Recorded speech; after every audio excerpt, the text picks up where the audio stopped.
What's happening with this house? Is everything all right? I asked my husband, trying to stay calm. Oh, my parents bought it, he replied casually as though it was no big deal. I froze, trying to process his words. They bought it? My heart dropped, and confusion quickly turned into anger. How could they afford this?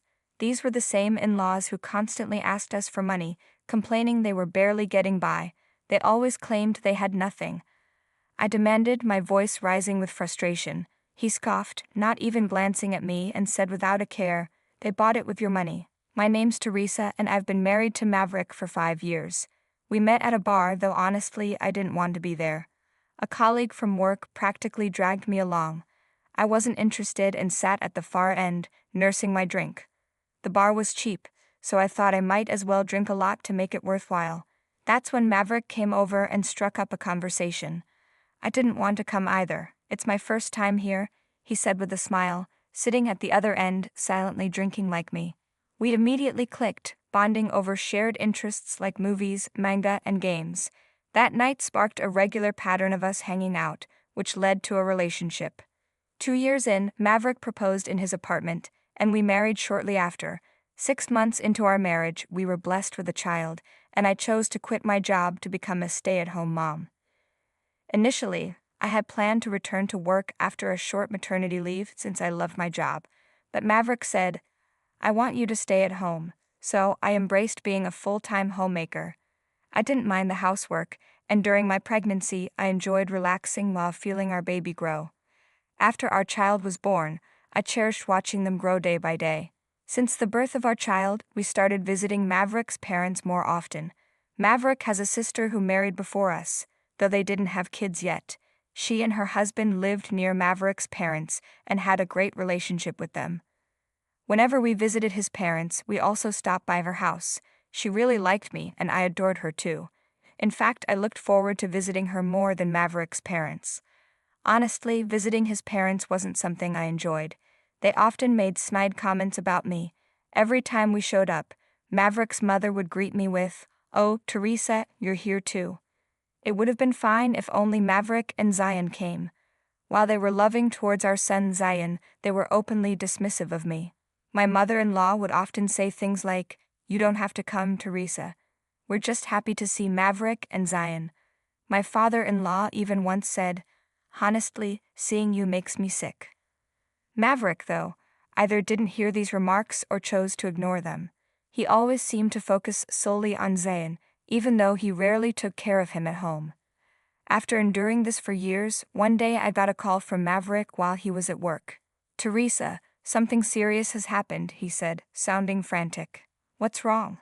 Calm down and tell me," I replied, worried. "Oh, sorry. I'm just a little shaken up. Actually, my mom," he started, but I cut him off. "What happened to her?" I asked, confused. "She sprained her ankle. She needs help immediately," he said, his voice still panicked. I honestly thought he was overreacting. When I had been unwell before, Maverick took care of Zion himself. During that time, Zion had slipped down the stairs and broken his ankle because Maverick wasn't paying attention. I panicked and insisted we go to the hospital, but Maverick downplayed it. In the end, I took Zion myself. Compared to that, a sprained ankle seemed trivial. But sprains usually heal on their own, right? "You're cold, Teresa," Maverick sighed, sounding disappointed. "No, I didn't mean it like that," I replied, but Maverick hung up before I could explain. When he got home that evening, he was still in a bad mood. I greeted him, "Welcome home.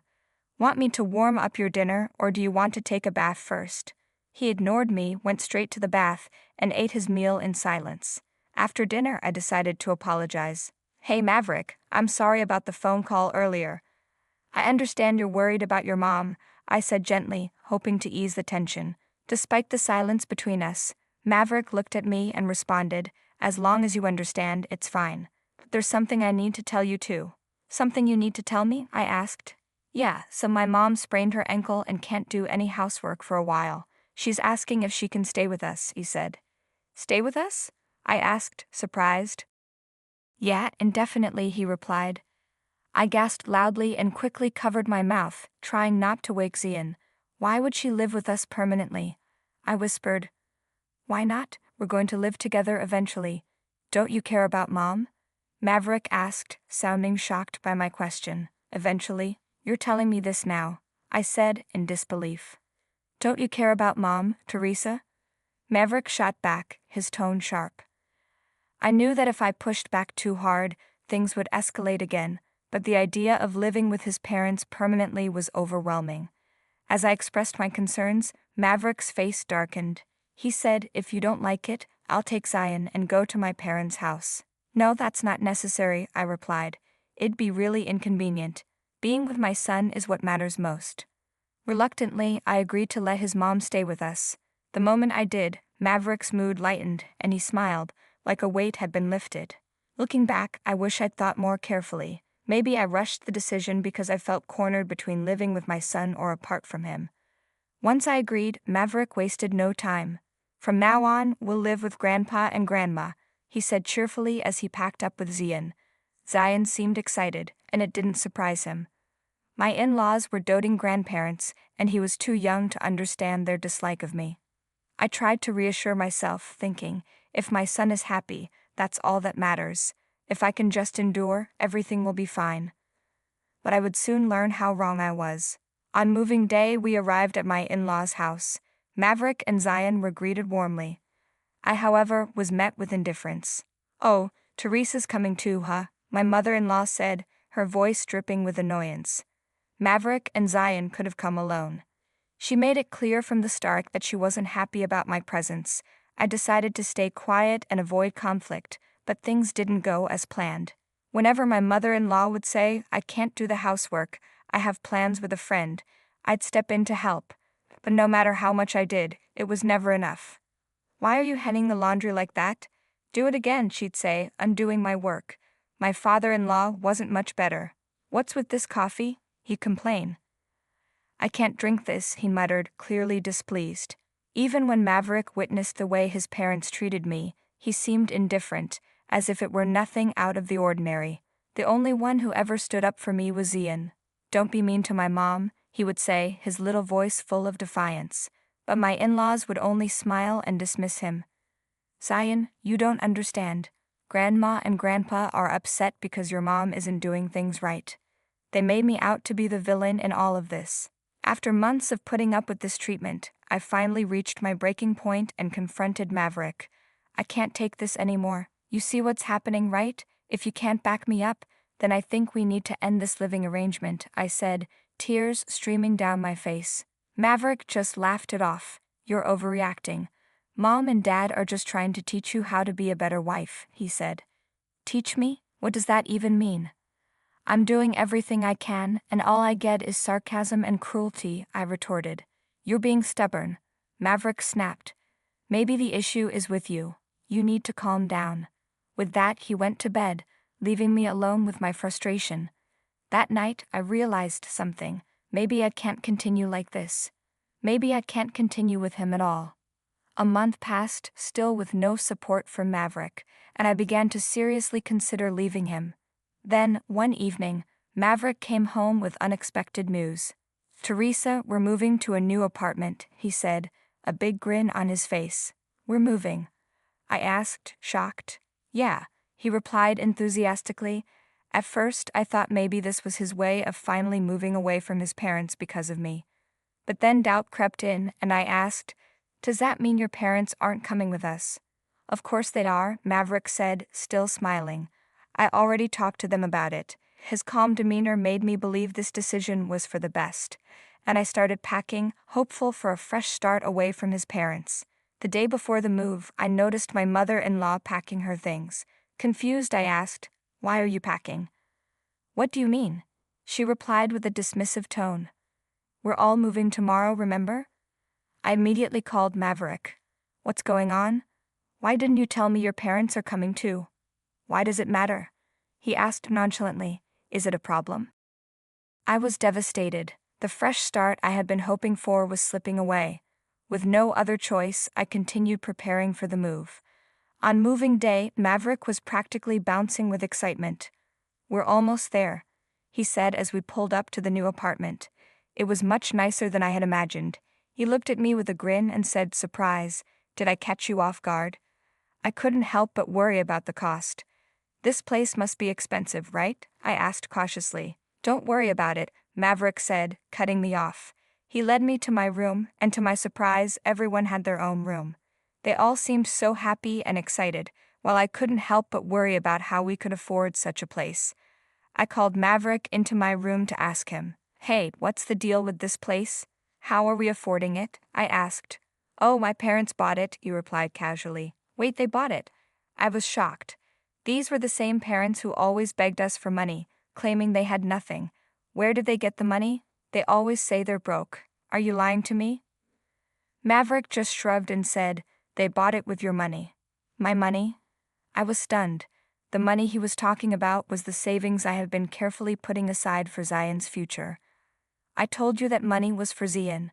Why would you do something so selfish with it? I demanded, my voice shaking with anger. Maverick responded dismissively, "You can just save more. You're overreacting." Something inside me snapped. I couldn't stay in that house for another second. I grabbed Zion's hand and left, unable to breathe in that suffocating atmosphere anymore. "Where are we going, Mom?" Zion asked, confused as I tried to hold back my tears. We had no place to go, and my parents lived too far away to reach before nightfall. Then Zion looked up at me and asked, "Are we going to Aunt Ashley's?" Aunt Ashley, my sister-in-law, lived close by, so I told Zion, "Yes, we're going to Aunt Ashley's," and we headed straight there. Despite our unannounced arrival, my sister-in-law welcomed us warmly.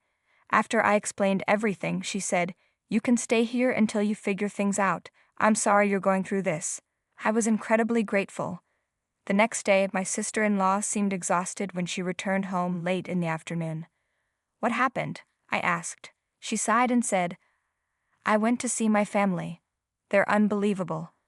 But don't worry, I made sure they signed the contract," she said, handing me a document with a satisfied smile. The document stated that my in-laws would fully repay the money they had taken from my savings without my permission. "You went through all this for me?" I asked, on the verge of tears. She smiled and replied, "It's the least I could do after what they've put you through. I couldn't just sit back and let it go." I thanked her over and over. The next day, I returned to my parents' house with Zion and hired a lawyer to begin the divorce process. Maverick sent me messages full of empty apologies, but I had already made up my mind. I deleted his contact and instructed my lawyer to push for the divorce without hesitation. Knowing that he had used my savings without asking, Maverick quickly realized that refusing the divorce would only make things worse for him. He finally accepted. Thanks to my sister-in-law's contract, the money was returned quickly. Maverick sold the luxurious apartment and used the proceeds to settle the payment. However, the money he used was just a down payment, and the rest of the loan for the apartment remained. It was now the responsibility of my in-laws. Maverick faced the consequences, and I made sure to claim support for Zion's education until he was of age. As for Maverick and his parents, they now live in a cramped, run-down apartment together. I live happily with my son, supported by my parents in my childhood home. I still stay in close touch with my sister-in-law, who has cut ties completely with her family. Next year, she and her husband are expecting a baby, and once the baby is born, we've promised to go out together with my son to celebrate. I'll have become an independent mother, one my son can be proud of. Every day, I cherish the life I've rebuilt for myself and my son. Thanks for watching. I'll see you again in the next video. Stay tuned.